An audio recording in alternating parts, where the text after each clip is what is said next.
Chapitre 15, on va parler du travail et de la puissance au niveau mécanique de ces termes.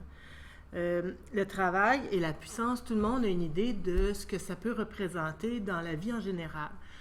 Tout le monde travaille et quand on va travailler, ben, on transfère de l'énergie puisque on se lève le matin, on est plein d'énergie et quand on quitte le travail, on a moins d'énergie. On a donc donné de l'énergie. C'est ça un travail.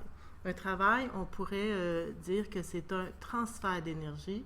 Je prends le crayon. C'est un transfert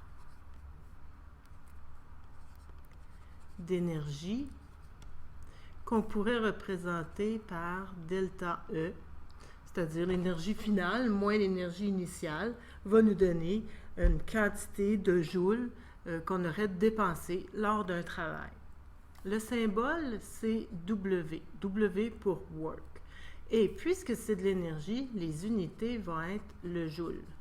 Le joule, son symbole, c'est J, et un joule représente 1 newton par mètre. Comment on sait ça?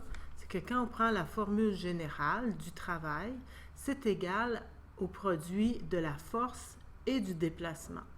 Le travail, on peut le représenter de cette façon-là, force fois delta X aussi.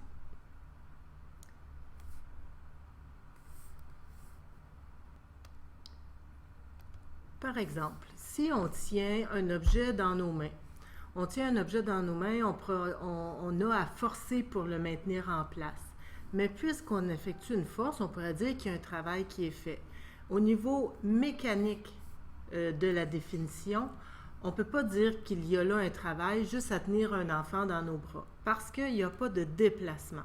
Pour qu'il y ait un travail mécanique, il faut absolument qu'il y ait une force et un déplacement. Donc, au sens mécanique du terme, courir sur un tapis roulant ne serait pas un travail. Oui, on produit une force, mais puisqu'il n'y a pas de déplacement, il n'y a pas de travail effectué. Donc, le transfert d'énergie, il y en a bien sûr, mais il est plutôt physiologique.